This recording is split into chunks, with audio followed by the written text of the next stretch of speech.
Hello दोस्तों, परम कहानी में आपका स्वागत है। आज मैं एक पिता की हार्ट टचिंग स्टोरी आप लोगों से शेयर करूंगा। यह दिल को छू जाने वाली स्टोरी एक पिता के जज्बातों की कहानी है।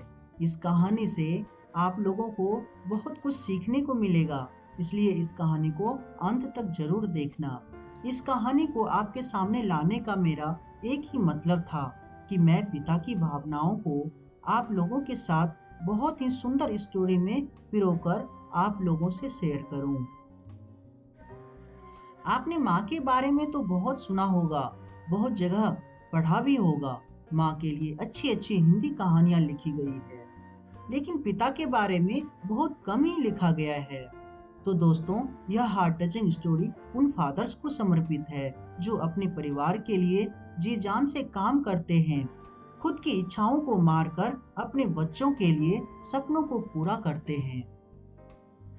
यह स्टोरी शुरू होती है जब मैं घर से गुस्से में बड़बड़ाते हुए निकल आया था और बस स्टैंड की तरफ आगे बढ़ने लगा।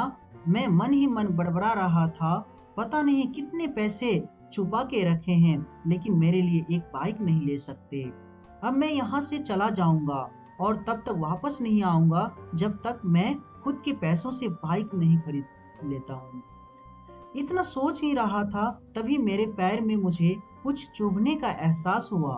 नीचे देखा तो समझ आया कि जल्दबाजी में पापा के जूते पहन आया हूँ। उन जूतों में कील उभरी हुई थी जो मेरे पैर में बार बार घाव किए जा रही थी। लेकिन उस समय गुस्सा अधिक था, तो मैं बड़बड़ाते हुए आगे बढ़ गया। एकाएक मुझे याद आया कि मैं पापा का पर्स भी साथ ले आया हूँ। मेरे खुरापाती दिमाग में एक ख्याल आया, क्यों न आज पापा का पर्स चेक किया जाए, जिसे आज तक उन्होंने किसी को हाथ तक नहीं लगाने दिया था। पता नहीं कौन सा खजाना छुपा है इस पर्स में जो किसी को हाथ नहीं लगाने देते थे। जब मैंने पापा का वह पुराना पर्स खोलकर देखा तो उसमें पैसे तो नहीं मिले, लेकिन पैसों की जगह पर एक डायरी रखी हुई थी। तब मैंने सोचा, ओह, तो यहाँ खजाना छुपा रखा है।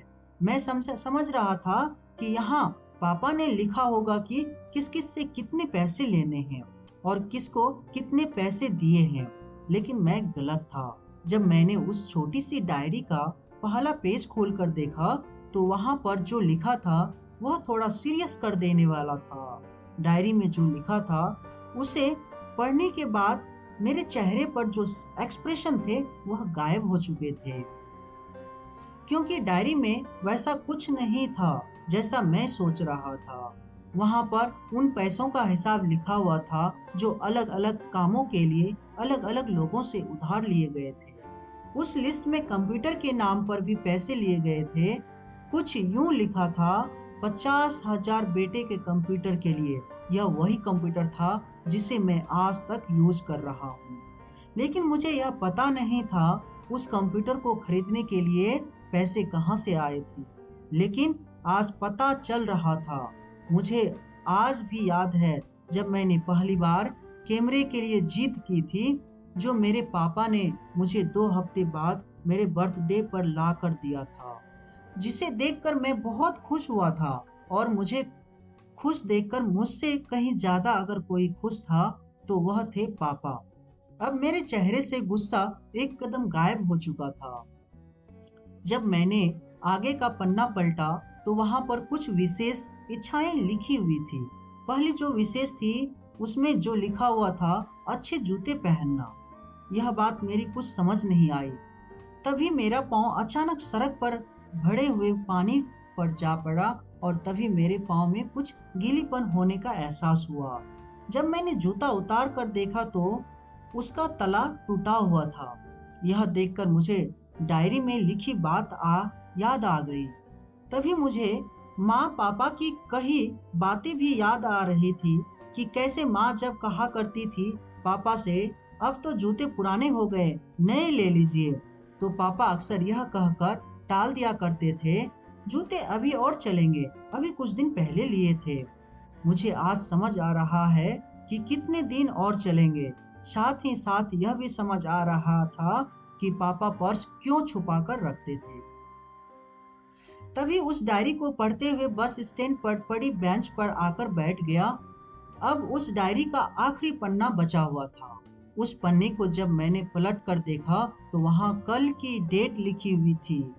तारीख के नीचे लिखा हुआ था 50,000 रुपए बाइक के लिए। इतना पढ़ा और दिमाग सन रह गया।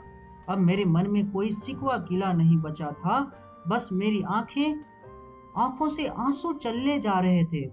मुझे आज तक नहीं पता तब मैं क्यों रोए जा रहे थे। अब मैं जल्दी से घर की तरफ भागा, लेकिन जूतों की वह कील पांव में अब तक घाव बनाने में कामयाब हो चुकी थी।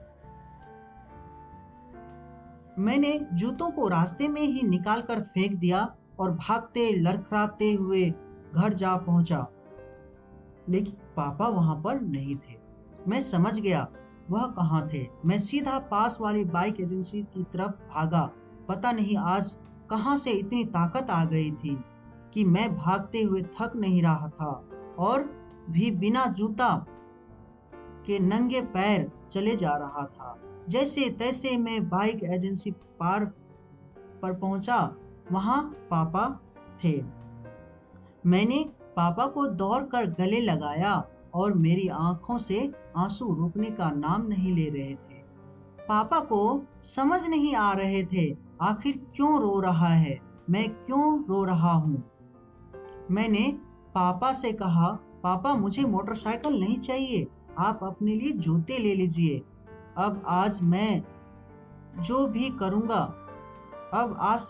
भी करूँगा अपनी मेहनत से अपने बलबूते पर पढ़कर करूँगा। दोस्तों, बस इतनी सी थी ये कहानी। यह हार्ट टचिंग स्टोरी लिखते हुए आज मेरी भी आंखें नम हुई है। मैं आज आपसे कहना चाहूँगा, ठीक ऐसे ही होते हैं हमारे पिता। हम अक्सर देखते हैं कि हम अपनी माँ से हर बात शेयर करते हैं और माँ भी इसके बदले में हमें बहुत प्यार देती है। लेकिन एक शख्स ऐसा भी होता है जो हमें छुपकर प्यार करता है, वह होते हैं हमारे पिता। यह परिवार में एकमात्र ऐसा व्यक्ति होता है जो अपने बच्चों से उन्हें बिना जताए छिपकर प्यार करता है, खुद की इच्छाओं को मारकर बच्चों के लिए सपने देखता है और उनकी खुशी में ही खुश हो जाता है। मुझे नहीं पता कि आप अपने पेरेंट्स की इज्जत करते हो या नहीं, लेकिन अगर आपके पास पेरेंट्स हैं तो आप बहुत खुशनसीब हो, क्योंकि इस दुनिया में बहुत से लोगों को तो पेरेंट्स का प्यार भी नसीब नहीं होता। अंत में मैं यही कहना चाहूँगा कि माँ बाप की भावनाओं का सम्मान करना चाहिए। धन्यवाद दोस्तों।